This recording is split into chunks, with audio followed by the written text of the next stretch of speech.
पोपटलाल पूरे दिल्ली शहर में बड़ी बड़ी डींगे मारने के लिए प्रसिद्ध था। साथ ही वो अव्वल दर्जे का पेटू भी था। उसकी इस आदत के चलते कोई भी आदमी उसे अपने घर भोज पर नहीं बुलाता था। फिर एक दिन पोपटलाल अपनी बहन के घर जाता है, जो दूसरे शहर में रहती थी। अरे पोपटलाल, बड़े दिनों के बाद तुझे मेरी याद आई? माय डियर बहना, तू तो जानती है मैं अपने कारोबार में कितना व्यस्त रहता हूँ। हाँ, तेरी बात भी सही है। अब आया है तो कुछ दिन ठहर के जाना। अरे दीदी, ये भी कोई कहने की बात है? श्यामा देवी पोपटलाल को रहने के लिए एक कमरा दे देती है।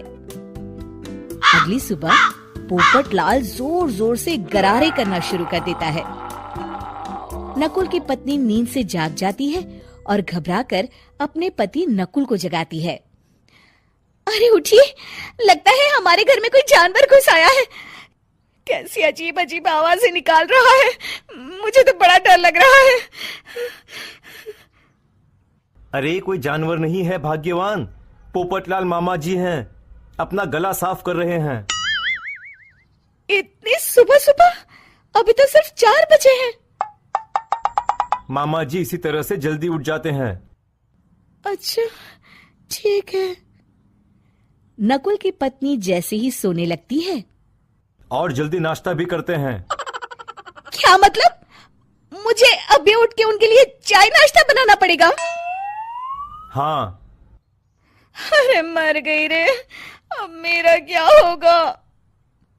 फिर थोड़ी देर के बाद नकुल की पत्नी मामा जी के लिए चाय नाश्ता बनाने में जुट जाती है। अरे भाई वाह, बड़ी अच्छी खुशबू आ रही है।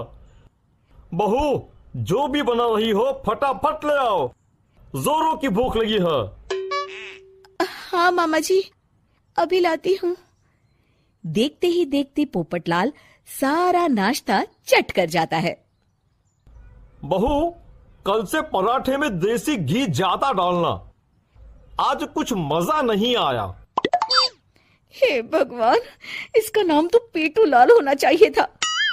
पूरे 10 लोगों का नाश्ता अकेले हजम करने के बाद भी इन्हें मजा नहीं आया।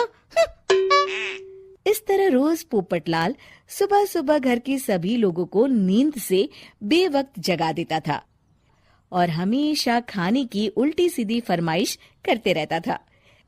देखते ही देखते गुप्ता परिवार की दिनचर्या अस्त व्यस्त हो जाती है। अरे भाई, खाने का असली मजा तो इस घर में है। अरे माँ, ये पोपटलाल मामा यहाँ और कितने दिन रुकेंगे? ये अकेले इतना खाना खा जाते हैं कि आज राशन वाला मुझसे पूछ रहा था कि अरे भाई, क्या आप लोगों ने घर में हाथी पाल लिया है? अरे बेटा, अब घर के मेहमान को कोई सीधे मुंह कैसे निकाल सकता है? माँ जी, अब बर्दाश्त की इंतहा हो गई है। मैं अकेले इतना काम नहीं कर सकती। आखिर मैं भी इंसान हूँ। मैं कल ही अपने मायके चली जाऊंगी। अरे भाग्यवान, हम सबको मुसीबत में अकेला छोड़कर तुम कहाँ जा रही हो? जरा सब्र करो, मैं कुछ सोचता हूँ। अगले दिन एक डॉक्टर साहब उस घर में आते हैं। अरे नकुल बेटा, ये डॉक्टर यहाँ क्यों आया है? अरे मामा जी, माँ की तबीयत बहुत खराब है।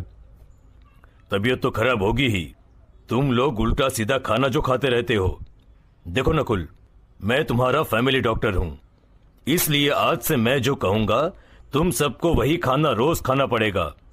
आजकल कितनी बीमारियां फैल रही हैं, पता भी है तुम्हें? आज से तुम सब सिर्फ सलाद और करेले का जूस पियोगे, समझे? डॉक्टर अंकल, आप ठीक कहते हैं।